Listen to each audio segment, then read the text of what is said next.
Power अपनी authority है जिसको मुसलमानों के हाथ से आज छीनने की बेजा कोशिश की जा रही है। और आज नहीं, आज से पहले भी, कुछ दिनों पहले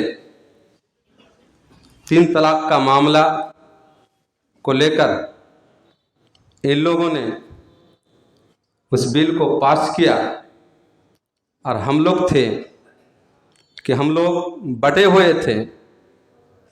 आपसी कुछ मसाइल के इख्तलाफ की वजह से हम में से ही कुछ लोग खुशी मना रहे थे कि हमारे मुताबिक ठीक हुआ मामला। लेकिन आपको याद होनी चाहिए कि दिल के फफोले जल उठे दिल ही के दाग से, घर में आग लगी घर ही के चिराग से। घर में आग लगी घर ही के चिराग से। हमारे ही लोग मुसलमान ही ने 3 तलाक के खिलाफ वहाँ बहुत सारे मुकदमात किए, जिसकी वजह से उन लोगों ने गलत कदम उठाया और हमारे खिलाफ फैसला किया। और हम रहें कि बैठते हुए देखते रहें, कुछ लोग खुशी मनाते रहे और उसी की वजह से उसके अंदर में मजबूती आई कि दूसरा बिल हमारे सामने ले आए।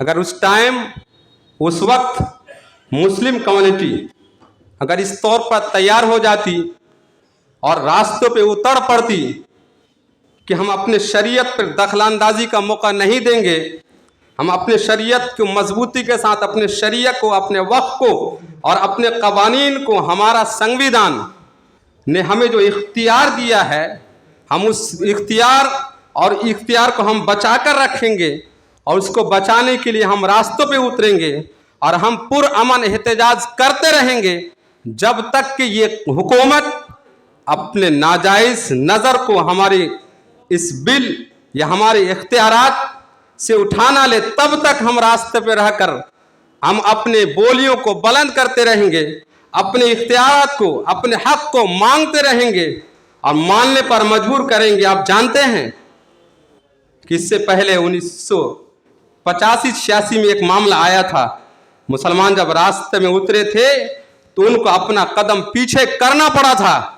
अगर आज भी मैं कहता हूं कि पूरे दुनिया और पूरे हिंदुस्तान के मुसलमान अगर वाकई रास्ते पे उतर जाए, पुरअमन एहतजाज पर उतर जाए, और क्यों ना उतरे, हमारा संविधान, हमारा कॉन्स्टिट्यूशन हमें बोली के इख्तियार, आज़ादी, कौल और फेल का हमें मौका इख्तियार देता है, पावर देता है। हमारे संविधान में है कि हमारे खिलाफ अगर कोई आवाज़ उठे तो हम अपने आवाज़ के जरिए से उसको आवाज़ को दबाने की कोशिश करें, कानून और लॉ के दायरे में रहकर।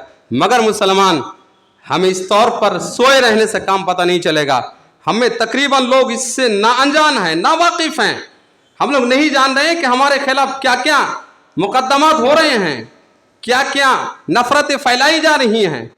हमारा देश जो आज़ाद हुआ, ये सिर्फ और सिर्फ किसी एक की वजह से नहीं, पूरा हिंदुस्तान एक हुआ था तब तन के गोरे मन के काले अंग्रेजों को देश छोड़कर भागना पड़ा था। तब वहां सिर्फ हिंदुओं का नहीं था, मुस्लिमों का नहीं था, सिख का नहीं था, बुद्ध का नहीं था, बल्कि सारी कम्युनिटी, सारे मजहब व मिल्लत के लोगों ने बगैर किसी रंग बू और मजहब व मिल्लत के तफरीक के सब लोगों ने मिलकर एहतजाज किया था, बोली बुलंद किया था, जिसकी वजह से इन लोगों को हमारा देश छोड़कर जाना पड़ा था, मुल्क को आज़ाद करना पड़ा था। आज भी अगर हम इस तौर पर इत्तेहाद के साथ, जब देश के लोग इकट्ठा हुए थे, दिल जुड़ा था, तब मामला ये हुआ था। अब तो राजनीति चल गई है, दिल तोड़ो हुकूमत करो, दिल तोड़ो हुकूमत करो, ये राजनीति और ये सियासत चल गई है, जिसकी वजह से आज ये सियासत खेली जा रही है कि किस तौर पर मुसलमानों को मुस्तइल किया जाए, उसको उभारा कैसे जाए और फिर उभार कर वोटिंग को कैसे समेटा जाए, अपने दामन में लिया जाए।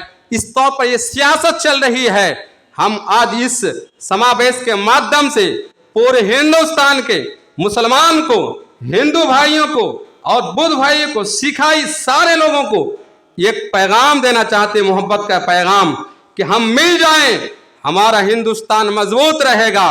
पूरे आसपास का कोई भी देश हिंदुस्तान को आंख नहीं दिखा सकता है कि unity is life, difference is death. इत्तेहाद जिंदगी है, इख्तलाफ मौत है।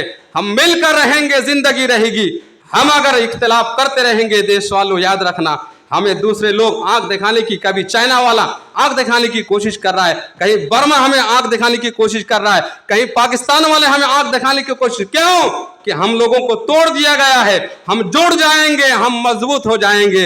अल्लाह तबारक व तआला सारे देशवासियों को जोड़कर रहने और एक होकर अपने हुकूक के अदायगी की तौफीक और रफीक अता फरमाए। अमा अलैना इल्लल बलाग। अस्सलामु अलैकुम व रहमतुल्लाहि व बरकातुहू।